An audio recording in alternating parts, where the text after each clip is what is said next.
நண்பர்களே, இன்று ஆகஸ்ட் மாதம் 17ஆம் தேதி லண்டனில் இப்பொழுது நேரம் பிற்பகல் 4:15. ஏன் இந்த மூவரை பற்றி பேச வேண்டும் என்றால், முக்கியமாக இவர்கள் அமெரிக்காவின் முகங்களாக தற்பொழுது மாறி வருகின்றார்கள். இந்த 3 முஸ்லிம்களும் ட்ரம்புக்கு மிகப்பெரிய எரிச்சலா இருக்கிறது. 3 பேர் மீதும் அவர் திட்டி தீர்த்து கொண்டிருக்கின்றார். ஏனென்றா இப்ப இவர்களுடைய ஆதிக்கம் அமெரிக்க அரசியலில் ஒரு புதிய முக்கியத்துவத்தை கொடுத்திருக்கிறது. இது தொடர்பாகவே இன்று நாம் பார்க்க இருக்கின்றோம். மிக முக்கியமான பல விஷயங்கள் இருக்கின்றன. அவற்றை நாம் பார்ப்போம். சப்ஸ்கிரைப் செய்யாத நண்பர்கள் சப்ஸ்கிரைப் செய்யுங்க, லைக் பட்டன் அழுத்துங்க. இந்த விஷயங்களை நாம் இன்று பார்க்க இருக்கின்றோம். சரி, இல்ஹான் உமர் மற்றும் சொஹ்ரான் மம்தானி, அப்துல் சயீத், அமெரிக்க முற்போக்கு அரசியலின் புதிய முகங்கள் தொடர்பாக அமெரிக்காவிலேயே இப்பொழுது பலதரப்பட்ட பேச்சுக்கள் எழுந்திருக்கின்றன. அமெரிக்க ஊடகங்கள் இதை பற்றி தொடர்ச்சியாக பேசுகின்றன. அமெரிக்க அரசியலை பற்றி பேசும்பொழுது நீண்ட காலமாக அதிகாரத்தின் மையத்தில் இருந்த பெயர்கள் என்ன? ஜனாதிபதிகள், செனட்டர்கள், ஆளுநர்கள், பெரிய நிறுவன தலைவர்கள் மற்றும் பழைய அரசியல் குடும்பங்களை சேர்ந்தவர்களாக இருந்தன. ஆனால் கடந்த 10 ஆண்டுகளில் அமெரிக்க அரசியல் களத்திலே குறிப்பிடத்தக்க மாற்றம் ஒன்று உருவாகி இருக்கிறது. குடியேற்ற குடும்பங்களைச் சேர்ந்தவர்கள், முஸ்லிம்கள், இனச்சிறுபான்மையினர், தொழிலாளர் வர்க்கத்தை முன்னிறுத்தும் இடதுசாரிகள், இளம் தலைமுறை அரசியல்வாதிகள் ஆகியோர் தேசிய அரசியல் விவாதத்தின் மையத்திற்கு வந்திருக்கிறார்கள் என்றால் மிக இல்லை. இந்த மாற்றத்தை புரிந்து கொள்ள 3 முக்கியமான அரசியல் முகங்களை நாம் பார்க்கலாம். மினசோட்டாவை சேர்ந்த காங்கிரஸ் உறுப்பினர் இல்ஹான் உமர், நியூயார்க் நகர மேயர் சொஹ்ரான் மம்தானி, மிச்சிகனில் அமெரிக்க செனட் பதவிக்கான ஜனநாயக கட்சி வேட்பாளர் அப்துல் சயீத். மூவரும் ஒரே அரசியல் பதவியில் இருப்பவர்கள் அல்ல.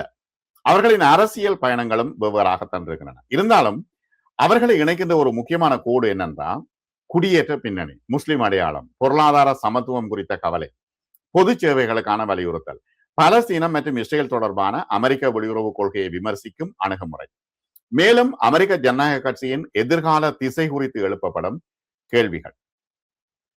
இவர்கள இல்ஹான் உமர் தேசிய அளவில் ஏற்கனவே அறிமுகமானவர். அவர் 2019 முதல் அமெரிக்க பிரதிநிதிகள் சபையில் மினசோட்டாவை பிரதிநிதித்துவப்படுத்தி இருக்கிறார். அமெரிக்க பிரதிநிதிகள் சபையின் அதிகாரப்பூர்வ வரலாற்று தரவின்படி அவர் சோமாலியாவின் மொகதிசுவில் 1982ஆம் ஆண்டு பிறந்து பிறகு அமெரிக்காவில் வளர்ந்து மினசோட்டா மாநில சட்டமன்ற உறுப்பினராக இருந்த பிறகு காங்கிரசுக்கு தேர்ந்தெடுக்கப்பட்டார். சொஹ்ரான் மம்தானி இதைவிட வேறுபட்ட பாதையில வந்தவர். நியூயார்க் மாநில சட்டமன்ற உறுப்பினராக இருந்த அவர் 2025ஆம் ஆண்டு நியூயார்க் நகர மேயர் தேர்தலில் வெற்றி பெற்று 2026 ஜனவரி 1 அன்று நகரின் 112வது மேயராக பதவியேற்றார். அவரை பற்றி தொடர்ச்சியாக ட்ரம்ப் விமர்சனம் செய்தார். அடுத்தவர் அப்துல் சயீத், மருத்துவர். அவர் டாக்டர், பொது சுகாதார நிபுணர் மற்றும் முன்னாள் அரசு நிர்வாகி. 2018ஆம் ஆண்டு மிச்சிகன் ஆளுநர் பதவிக்கு போட்டியிட்ட அவர் பிறகு பொது சுகாதாரத்துறையிலே பணியாற்றி 2026ஆம் ஆண்டு அமெரிக்க செனட் தேர்தலுக்கான ஜனநாயக கட்சியின் வேட்பாளராக தற்பொழுது உருவெடுத்திருக்கிறார். ஆகஸ்ட் 2026 ஜனநாயக கட்சி முதன்மை தேர்தலில் அவர் கட்சியின் வேட்பு மனுவை வென்றிருக்கிறார். அமெரிக்க முற்போக்கு அரசியலின் வளர்ச்சியை பற்றி தேசிய விவாதத்தை மீண்டும் தீவிரப்படுத்தி இருக்கிறது இவரின் வெற்றிக்கு பிறகு. இந்த மூவரையும் வெறும் முஸ்லிம் அமெரிக்க அரசியல்வாதிகள் என்ற ஒரே அடையாளத்துக்குள் அடைத்துவிட முடியாது. இது அவர்களுடைய அரசியல் முக்கியத்துவத்தை குறைத்துவிடும். அவர்கள் பிரதிநிதித்துவப்படுத்துவது மத அடையாளத்தை தாண்டிய ஒரு பரந்த அரசியல் மாற்றம். அதில் குடியேற்றம், நகர வாழ்க்கையின் செலவு, வீட்டு வசதி, சுகாதாரம், தொழிலாளர் உரிமைகள், அரசாங்கத்தின் பங்கு, இன மற்றும் சமூக நீதி, வெளியுறவு கொள்கை ஆகிய ஒன்றோடு ஒன்று இணைகின்றன. இப்ப மாகா என்ன சொல்லுது? அமெரிக்கா அமெரிக்கர்களுக்கே என்று சொல்கிறது. இவர்கள் என்ன சொல்கின்றார்கள்? பல் இன சமூகங்களையும் பிரதிநிதித்துவப்படுத்த வேண்டும் என்று இவர்கள் வாதிடுகின்றார்கள். இதுதான் ட்ரம்பினுடைய கட்சிக்கு மிகப்பெரிய பிரச்சனை. இல்ஹான் உமரின் வாழ்க்கை கதை என்ன? அமெரிக்க குடியேற்ற வரலாற்றின் முக்கியமான ஒரு அத்தியாயத்தோடு இணைகிறது. சோமாலியாவில் பிறந்த அவர் சிறுவயதில் அமெரிக்காவுக்கு வந்து மினசோட்டாவில் வளர்ந்தார். அமெரிக்க பிரதிநிதிகள் சபையின் வரலாற்று பதிவு அவரை 82ஆம் ஆண்டு மொகதிசுவில் பிறந்தவர் என்றும் 2001ஆம் ஆண்டு மினியாபோலிஸில் உயர்நிலை பள்ளி முடித்தவர் என்றும் தெரிவிக்கப்படுகிறது. பிறகு நோர்த் டகோட்டா ஸ்டேட் பல்கலைக்கழகத்தில் படித்து கல்வி, அரசியல், பிரசாரம், லாப நோக்கற்ற நிறுவனங்கள் மற்றும் அரசு அமைப்புகளில் பணியாற்றி இருக்கிறார். 2017ஆம் ஆண்டு மினசோட்டா மாநில பிரதிநிதிகள் சபைக்கு தேர்ந்தெடுக்கப்பட்ட அவர் 2019ஆம் ஆண்டு அமெரிக்க பிரதிநிதிகள் சபைக்கு சென்றார் வெற்றி பெற்று. அவரது அரசியல் எழுச்சி 2 காரணங்களால் முக்கியத்துவம் பெறுகிறது. ஒன்று, அவர் அமெரிக்க அரசியலில் பிரதிநிதித்துவத்தின் எல்லைகளை விரிவுபடுத்தியவர். இரண்டாவது, அவர் பதவிக்கு வந்த பின் தனது தனிப்பட்ட அடையாளங்களை மறைத்துக் கொள்ளாமல் அரசியல் உரையாடலின் ஒரு பகுதியாகவே அதனை பயன்படுத்தினார். இப்ப ஒமர் தன்னை ஒரு முற்போக்கு அரசியல்வாதியாக நிலைநிறுத்தி இருக்கிறார். அவரது பிரச்சார தளத்திலே குடியுரிமை உரிமைகள், கருக்கலைப்பு உரிமை, பொருளாதார நீதி, தொழிலாளர் உரிமைகள் மற்றும் சமூக நல கொள்கைகள் போன்றவற்றை முன்னிறுத்துகிறார். தனது தொகுதியில் நேரடி மக்கள் தொடர்புக்கும் முக்கியத்துவம் அளிப்பதாக அவரது அலுவலகம் சொல்கிறது. ஆனால் அவருடைய அரசியல் வெறும் உள்நாட்டு கொள்கைகளில் முடிவடைவதில்லை. இஸ்ரேல் பாலஸ்தீனம் தொடர்பான அமெரிக்க கொள்கையை அவர் கடுமையாக விமர்சிக்கிறார். இதன் காரணமாக அமெரிக்க அரசியலில் கடுமையான ஆதரவும் பெற்றிருக்கிறார், எதிர்ப்பையும் பெற்றிருக்கிறார். அவருடைய விமர்சகர்கள் அவரது சில கருத்துக்களை இஸ்ரேல் எதிர்ப்பு அல்லது சியோனிச எதிர்ப்பு அரசியல் என்று குற்றம் சாட்டுகிறார். ஒமர் மற்றும் அவரது ஆதரவாளர்கள் இத்தகைய விமர்சனங்கள் பாலஸ்தீனிய உரிமைகள் குறித்த விமர்சனத்தையும் யூத எதிர்ப்பையும் ஒன்றாக கருதுகின்றன என்று பதிலளித்திருக்கிறார்கள். அது ரெண்டும் வேற வேற என்று. ஆனால் அவருடைய அரசியல் ஒரு பெரிய கேள்வி எழுப்புகிறது. ஒரு அமெரிக்க அரசியல்வாதி வெளிநாட்டு அரசின் நடவடிக்கைகளை எவ்வளவு கடுமையாக விமர்சிக்கலாம்? மேலும் இஸ்ரேல் குறித்த விமர்சனம் எப்பொழுது கொள்கை விமர்சனமாகவும் எப்பொழுது இன அல்லது மத அடிப்படையிலான வெறுப்பாகவும் மாறுகிறது என்ற கேள்விகள் எழுகின்றன. அமெரிக்க அரசியல்ல இந்த விவாதம் இன்னும் தீர்க்கப்படாத ஒரு பிரச்சனையாகவே இருக்கிறது. சோரான் மம்தானி நியூயார்க் நகர அரசியலுடைய புதிய அத்தியாயமாக இருக்கிறார். இப்ப மம்தானியினுடைய எழுச்சி அமெரிக்க நகர அரசியலில் மிக முக்கியமான நிகழ்வுகளில் ஒன்றாகும். நியூயார்க் நகரம் உலகில் மிகப்பெரிய பொருளாதார மற்றும் கலாச்சார மையங்களில் ஒன்றாக இருக்கிறது. இந்நகரின் மேயர் பதவி தேசிய அரசியலுக்கும் சர்வதேச அரசியலுக்கும் தாக்கத்தை ஏற்படுத்தக்கூடியது. மம்தானி முதலில் நியூயார்க் மாநில சட்டமன்றத்தில் ஒஷோரியா மற்றும் குயின்ஸ் பகுதிகளை பிரதிநிதித்துவப்படுத்தினார். 2025ஆம் ஆண்டு மேயர் தேர்தலில் அவரது எழுச்சி தேசிய அளவில் கவனத்தை பெற்றது. அவர் ஜனநாயக கட்சியின் முதன்மை தேர்தலில் முன்னாள் ஆளுநர் ஆண்ட்ரூ குவோமோவை வீழ்த்தியதும் பிறகு பொது தேர்தலில் வெற்றி பெற்றதும் அவரது அரசியல் திறனை வெளிப்படுத்தியது. 2026 ஜனவரி 1 அன்று அவர் நியூயார்க் நகரத்தின் 112வது மேயராக பதவியேற்றார். மம்தானியின் அரசியல் பிரச்சாரத்தின் மையத்திலே வாழ்க்கை செலவு என்ற கேள்வி இருந்தது. நியூயார்க் போன்ற நகரங்களில் வாடகை, வீட்டு வாடகை, குழந்தை பராமரிப்பு, உணவு செலவு, போக்குவரத்து செலவு, அன்றாட செலவுகள் சாதாரண குடும்பங்களுக்கு மிக பெரும் சுமையாக இருக்கின்றன. எனவே அவரது அரசியல் உரையில் பொருளாதார கொள்கை என்பது வரும் மொத்த உள்நாட்டு உற்பத்தி அல்லது முதலீட்டு வளர்ச்சி பற்றிய விவாதமாக இல்லாமல் ஒரு குடும்பம் நகரத்தில் வாழ முடியுமா என்ற அடிப்படை கேள்வியாக மாறியது. அவரது திட்டங்கள்ல இலவச நகர பேருந்துகள், இலவசமா பயணிக்கலாம், பொது சொந்தமான மளிகை கடைகள் வைத்திருக்கக்கூடிய வாய்ப்புகளை வழங்க வேண்டும், பொது குழந்தை பராமரிப்பு, வாடகை கட்டுப்பாடு, மலிவு வீடுகள் மற்றும் அதிக வருமானம் பெறுபவர்கள் மற்றும் நிறுவனங்களுக்கு அதிக வரி விதிப்பது போன்ற கருத்துக்கள் இடம்பெற்றிருந்தன. 2026ஆம் ஆண்டில் மேயராக பதவியேற்ற பிறகு அவரது நிர்வாகம் வீட்டு வசதி, பொது போக்குவரத்து, சிறு வணிகம், உணவு விலை மற்றும் குழந்தைகள் சேவைகள் போன்ற துறைகளில் பல முன்முயற்சிகளை முன்னெடுத்திருக்கிறது. நியூயார்க் மேயர் அலுவலகத்தின் சமீபத்திய தகவல்களில் நகருக்கு சொந்தமான நிலங்களில் மலிவு வீடுகள் உருவாக்குகின்றார்கள், தொழிலாளர்களுக்கான நிதி நடவடிக்கைகள் செய்கின்றார்கள், நகராட்சி மளிகை கடைகளில் தள்ளுபடி விற்பனை, பேருந்து வழித்தட மேம்பாட்டு மற்றும் சிறப்பு கல்வி சேவைகள் விரிவாக்கம் போன்ற நடவடிக்கைகள் குறிப்பிடப்பட்டிருக்கின்றன. அண்மையில என்ன செய்யறாங்கன்னா, இப்ப நாங்க இப்ப உதாரணத்துக்கு இங்க பெரிய பெரிய கடைகளுக்கு போனா, சூப்பர் மார்க்கெட்டுகளுக்கு போனா மெஷினும் இருக்கும், ஆளும் இருக்கும், கேஷியரும் இருப்பார். அப்ப மெஷின்ல வாங்குறாக்களுக்கு 10% தள்ளுபடி செய்தார். அவர் எப்படி கொண்டு அதை பொருத்தினார்? இப்ப மெஷின்ல வாங்குறாக்களுக்கு 100க்கு 10% தள்ளுபடி என்ற ஒரு விஷயத்தை கொண்டு வந்தார். அது இப்பொழுது வேலை செய்து கொண்டிருக்கிறது நியூயார்க் நகரத்தில். ஒரு அரசியல் கோஷத்தை நிர்வாக கொள்கையாக மாற்றுவது எளிதல்ல. நியூயார்க் நகரத்தின் நிதி அமைப்பு, மாநில அரசின் அதிகாரம், நகரசபை, வணிகத்துறை, தொழிற்சங்கங்கள், வீட்டு உரிமையாளர்கள், குடிமக்கள் மற்றும் நீதிமன்றங்கள் ஆகியவற்றோடு மேயர் தொடர்ந்து பேச்சுவார்த்தை நடத்த வேண்டியிருந்தது. மம்தானியுடைய அரசியல் பயணத்தின் அடுத்த விஷயம் என்னன்னா, தேர்தல் வெற்றியில் மக்களை உற்சாகப்படுத்தும் கொள்கைகள் சொல்லிவிட்டார். நிர்வாகத்துல சட்ட ரீதியாகவும் நிதி ரீதியாகவும் செயல்படுத்த வேண்டிய திட்டங்களாக மாறும் பொழுது அது சிக்கலை கொடுக்குமா என்பது கேள்விக்குறியாக இருக்கிறது. அடுத்தது 2026 நடுப்பகுதிக்குள் அவரது நிர்வாகம் சாதனைகளையும் எதிர்ப்புகளையும் ஒரே நேரத்தில் சந்தித்து வருகிறது.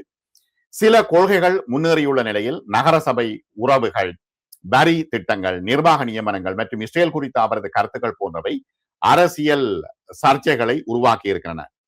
மம்தானியின் மேயர் பதவி ஒரு முக்கியமான பரிசோதனையாக தற்பொழுது பார்க்கப்படுகிறது. முற்போக்கு அரசியல் ஒரு நகரத்தின் அன்றாட நிர்வாகத்தை வெற்றிகரமாக நடத்த முடியுமா என்ற கேள்வி எழுகிறது. அடுத்தது அப்துல் சயீத். இவர் ஒரு டாக்டராக இருந்து தேசிய அரசியல் வரை தற்பொழுது வந்திருக்கிறார். அப்துல் சயீத் என்ன அரசியல் பயணம் மற்ற இருவரிடமிருந்தும் வேறுபட்டிருக்கிறது. அவர் முதலில் ஒரு மருத்துவரும் பொது சுகாதார நிபுணர்.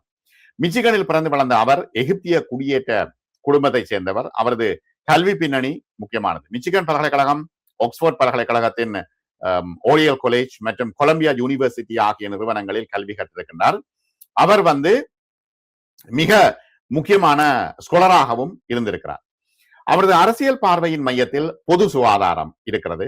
ஒரு மருத்துவரின் பார்வையில் நோய் என்பது தனிநபரின் உடல் பிரச்சனை மட்டுமல்ல, வீடு, வேலை, வருமானம், கல்வி, சுற்றுச்சூழல், உணவு மற்றும் சமூக பாதுகாப்பு போன்ற காரணிகளாலும் ஒரு நோய் தீர்மானிக்கப்படுகிறது.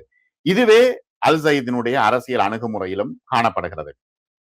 அவர் ஹெல்த் டிபார்ட்மெண்டில் பணியாற்றியதோடு பிறகு சுகாதாரம் மற்றும் மனித சேவைகள் அமைப்பிலே முக்கிய நிர்வாக பொறுப்பையும் வகித்திருக்கின்றார். 2018 ஆண்டு மிச்சிகன் ஆளுநர் பதவிக்கு போட்டியிட்ட பொழுது அவர் தேசிய அளவில் முற்போக்கு அரசியலின் ஒரு புதிய முகமாக அறியப்பட்டார். ஆனால் அந்த தேர்தல் அவருக்கு வெற்றியை தரவில்லை. பிறகு அவர் பொது சுகாதாரம் மற்றும் அரசு நிர்வாகத்தில் தனது அனுபவத்தை தொடர்ந்தார். 2026 ஆண்டு அவரது அரசியல் வாழ்க்கையில் மிகப்பெரிய திருப்பம் ஏற்பட்டது. அமெரிக்க செனட் பதவிக்கான ஜனநாயக கட்சியின் முதன்மை தேர்தலில் அவர் நிறுவப்பட்ட கட்சி அமைப்பின் ஆதரவை பெற்ற ஹேலி ஸ்டீவன்ஸை எதிர்த்து போட்டியிட்டார். அவரது கட்சிக்குள்ளே மிகப்பெரிய நிதி வளங்கள் கொண்ட எதிர்ப்பை எதிர்கொண்ட போதிலும் அவர் வெற்றி பெற்றார். இதை ஜனநாயக கட்சிக்குள் முற்போக்கு மற்றும் மிதவாத அணிகளுக்கு இடையிலான கருத்து வேறுபாட்டை வெளிப்படுத்திய முக்கிய வெற்றியாக மதிப்பிடப்பட்டது. அவரது பிரச்சாரம் என்ன? பொருளாதார சுமை, சுகாதாரம், தொழிலாளர் உரிமைகள் மற்றும் அரசியல் அமைப்பின் மீது மக்களின் நம்பிக்கை போன்ற கேள்விகளை முன்னிறுத்தியது. அவர் தன்னை ஒரு சோசலிஸ்ட் என்று அடையாளப்படுத்துவதை காட்டிலும் ஒரு முதலாளித்துவ ஆதரவாளராகவும் ஆனால் செயல்படும் அரசின் ஆதரவாளராகவும் விவரிக்கிறார். இந்த நியூயார்க்கருக்கு அளித்த பேட்டியில் அவர் முதலாளித்துவத்தை ஏற்றுக்கொண்டாலும் பொருளாதார அமைப்பு மக்களின் வாழ்க்கையை எளிதாக்க வேண்டும் என்ற நிலைப்பாட்டை எடுத்திருக்கிறார். அல் சயீதினுடைய அரசியல் அணுகுமுறையின் முக்கிய அம்சம் என்னன்னா, அவர் தனியார் பொருளாதாரத்தை முற்றிலும் நிராகரிப்பதில்லை, ஆனால் சந்தை மட்டும் சமூக பிரச்சனைகளை தீர்க்க முடியாது என்று அவர் யோசிக்கிறார். இப்ப இல்ஹான் ஒமர், சொஹ்ரான் மம்தானி, அப்துல் சயீத் ஆகியோர் வெவ்வேறு மாநிலங்களில் வெவ்வேறு பதவிகளில் இருந்தாலும் அவர்களின் அரசியலில் சில பொதுவான அம்சங்கள் தென்படுகின்றன. குடியேற்றத்தின் புதிய அரசியல். மூவரின் குடும்ப வரலாறும் அமெரிக்காவின் குடியேற்ற அரசியலோடு தொடர்புடையது. ஒமர் சோமாலியாவில் பிறந்து அமெரிக்காவில் வளர்ந்தவர். மம்தானி தெற்காசிய மற்றும் கிழக்கு ஆப்பிரிக்க குடியேற்ற பின்னணியோடு தொடர்புடைய குடும்பத்தைச் சேர்ந்தவர். அல் சயீத் எகிப்திய குடியேற்ற குடும்பத்தில் பிறந்த மிச்சிகன் ஆள். இது அமெரிக்காவின் யார் அமெரிக்கர் என்ற கேள்வியை மாற்றுகிறது என்று அரசியல் ஆய்வாளர்கள் சொல்கின்றனர். ஒரு காலத்தில் குடியேற்ற குடும்பத்தைச் சேர்ந்த ஒருவர் அரசியலில் வெற்றி பெறுவது விதிவிலக்காக கருதப்பட்டிருக்கலாம். இப்பொழுது அது பல்வேறு சமூகங்களில் அதிகமாக தோன்றுகிறது. அரசியல் பிரதித்துவம் என்பது வெறும் தோற்றத்தை பிரதிபலிப்பது அல்ல, கொள்கை விவாதங்களில் புதிய அனுபவங்களை கொண்டு வருவதும் ஆகும். மினசோட்டா அகதி சமூகங்களின் அனுபவம், நியூயார்க்கிலே குடியேற்ற தொழிலாளர்களின் வாழ்க்கை, மிச்சிகனில் அரபு அமெரிக்க சமூகங்களின் அனுபவம் ஆகியவை அமெரிக்க அரசியலில் அதிக குரலை தற்பொழுது பெறுகின்றன. இது ஒரு முக்கியமான ஒரு விடயம். இவர்களின் அரசியல் முக்கியத்துவத்தில் முஸ்லிம் அடையாளம் குறிப்பிடத்தக்கதாக இருந்தாலும் அதுவே அவர்களின் முழு அரசியலாகாது என்று அரசியல் விமர்சகர்கள் எழுதுகின்றார்கள். அமெரிக்க பத்திரிகைகள் தொடர்ச்சியாக எழுதுகின்றன. அமெரிக்காவில் முஸ்லிம்கள் நீண்ட காலமாக சமூக மற்றும் மத அமைப்புகளின் மூலம் பொது வாழ்க்கையிலே பங்கேற்றிருக்கின்றார்கள். ஆனால் தேசிய அரசியலின் உயர் பதவிகளில் முஸ்லிம் பிரதிநிதித்துவம் ஒப்பீட்டளவில் குறைவாகவே இருந்தது. இல்ஹான் ஒமர் அந்த நிலையை மாற்றியவர்களில் ஒருவர். மம்தானியின் நியூயார்க் மேயர் வெற்றி ஒரு மிகப்பெரிய உலக நகரத்தின் தலைமையில் முஸ்லிம் மற்றும் குடியேற்ற பின்னணி கொண்ட அரசியல்வாதி இருப்பதை இயல்பான அரசியல் உண்மையாக அமெரிக்கா மாற்றி வைத்திருக்கிறது. தற்பொழுது அல் சயீத் செனட்டராக வெற்றி பெற்றால் தேசிய சட்டமன்றத்தில் முஸ்லிம் பிரதிநிதித்துவத்தின் மற்றும் ஒரு முக்கிய அத்தியாயம் உருவாகும்.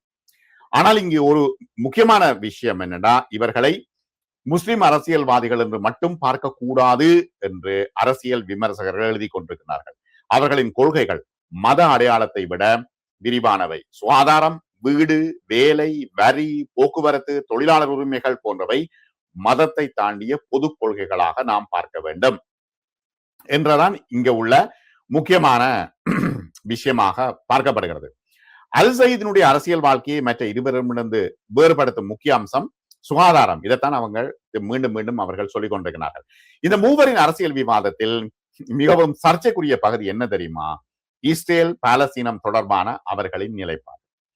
இல்ஹான் ஒமர் நீண்ட காலமாக இஸ்ரேல் அரசின் கொள்கைகளையும் அமெரிக்காவின் இஸ்ரேல் ஆதரவு அணுகுமுறையையும் விமர்சிக்கிறார். மம்தானியும் பலஸ்தீனியர்களின் உரிமைகளை வலியுறுத்தும் அரசியல் நிலைப்பாட்டை கொண்டவர். அல் சயீத் காசா போரில் இஸ்ரேலின் நடவடிக்கைகளை கடுமையாக விமர்சித்து அவற்றை இனப்படுகொலை என்று வர்ணித்துள்ளார். இதே நேரத்தில் அக்டோபர் 7 தாக்குதலையும் அவர் கண்டித்திருக்கிறார் என்று நியூயோர்க்கர் பதிவிடுகிறது. அமெரிக்க ஜனநாயக கட்சிக்குள் உருவாகியுள்ள ஒரு பெரிய மாற்றம் இது. பல ஆண்டுகளாக இஸ்ரேலுக்கு 2 கட்சிகளிடமும் பரந்த ஆதரவு இருந்தது. ஆனால் இளம் வாக்காளர்கள், முற்போக்கு செயற்பாட்டாளர்கள், அரபு அமெரிக்கர்கள், முஸ்லிம் அமெரிக்கர்கள் மற்றும் சில இடதுசாரி யூத அமைப்புகளிடையே இஸ்ரேல் அரசின் பலஸ்தீன கொள்கைகள் குறித்த விமர்சனம் அதிகரித்துள்ளது என்பதுதான் இந்த மாற்றத்திற்கான காரணம். இந்த மூவரை சுற்றியுள்ள அரசியல் சர்ச்சைகள் அமெரிக்க வெளியுறவு கொள்கை பற்றிய தலைமுறை மாற்றத்தை வெளிப்படுத்துகிறது. குறிப்பாக இளம் வாக்காளர்களின் ஒரு பகுதி அமெரிக்கா உலகில் என்ன செய்கிறது என்ற கேள்வியை எழுப்புகிறது.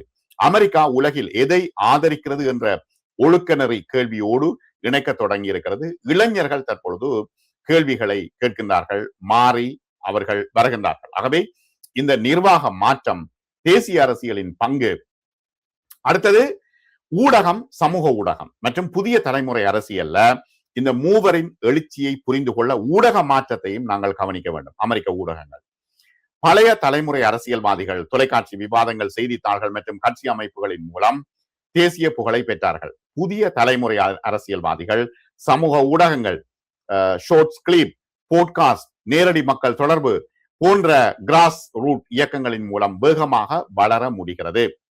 மம்தானியின் பிரச்சார வெற்றி இளம் வாக்காளர்களையும் சமூக ஊடக அரசியலையும் இணைத்தது. அல் சயீதின் பிரச்சாரமும் பாரம்பரிய கட்சி அமைப்புகள் விட கிராஸ் ரூட்ஸ் ஆதரவை கவனத்தில் கொண்டது. ஒமரின் தேசிய அரசியல் வாழ்க்கையிலும் சமூக ஊடகம் முக்கிய பங்கை வகிக்கிறது. ஆகவே இவர்களுடைய அரசியலை இரண்டாக பிரிக்கலாம். ஒன்று, நான் யார் என்ற பிரதித்துவம்.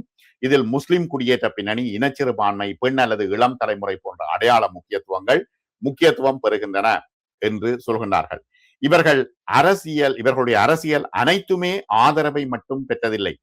உமரின் சில கருத்துக்கள் பல ஆண்டுகளாக கடும் விமர்சனத்திற்கும் உள்ளாகி இருக்கின்றன. இருந்தும் ட்ரம்பை ஒரு பெரும் அதிர்ச்சியிலும் ஆச்சரியத்திலும் ஆற்றி இருக்கிறது. இந்த அரசியல்வாதிகளுடைய மாற்றம் என்ன?